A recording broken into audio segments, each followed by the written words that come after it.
Grant, your book establishes pretty comprehensively that the traditional sales funnel doesn't work. So what replaces it? Yeah, so what I've got is something that we call in the book the digital sales funnel. And we all know that the traditional sales funnel was like this cone that had this very wide top where you sort of piled everything in, where you bombarded the world with your communications. And then as very quickly as people dropped out of that, you ended up with a narrow bottom where the few converted customers were, as it were. So the digital sales funnel looks more like an inverse hourglass, if you like. So it's got quite a small top, it's got a very wide middle, and then it's got a very small bottom as well. So a kind of inverse hourglass is the best way to think of it, I think.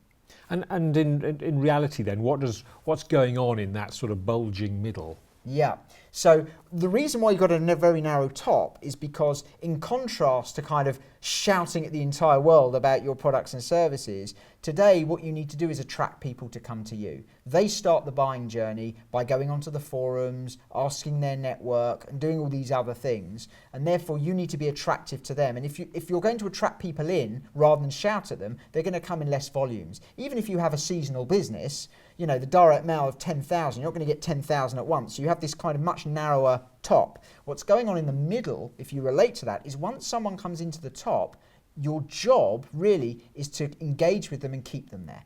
And you want to keep them there really as long as you can. And the reason why you want to keep them there is because the most precious resource today in a world of abundance of information where everybody's got a channel is attention.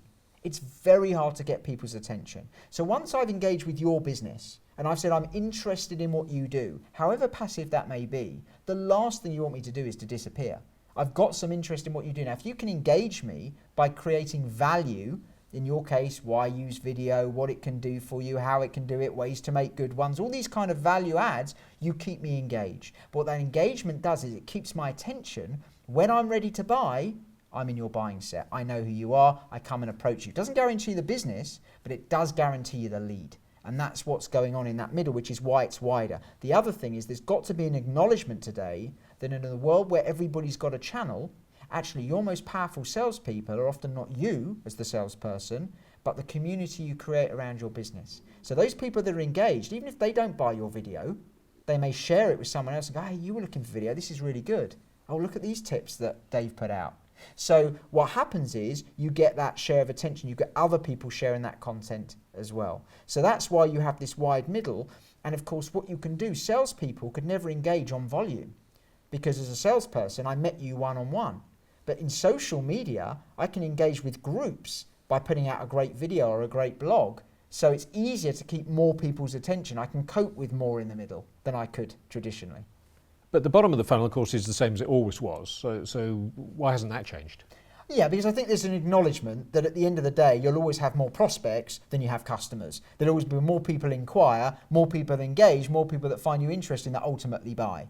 So at the top of the funnel, people are coming to you, it's smaller. In this middle, you want to keep them there, so you're not screening them out anymore because you can, because modern technology allows you to keep more people engaged. But at the bottom, from that middle, you're still going to have a trip feed of customers coming through, and they're going to be a smaller amount than in the middle. So as the middle bulges, the smaller amount, I suppose the reality is that what doesn't change ultimately is that you don't suddenly get millions of customers now. I mean, we'd like it if we did, but essentially from those leads, we're still going to only convert X% of customers.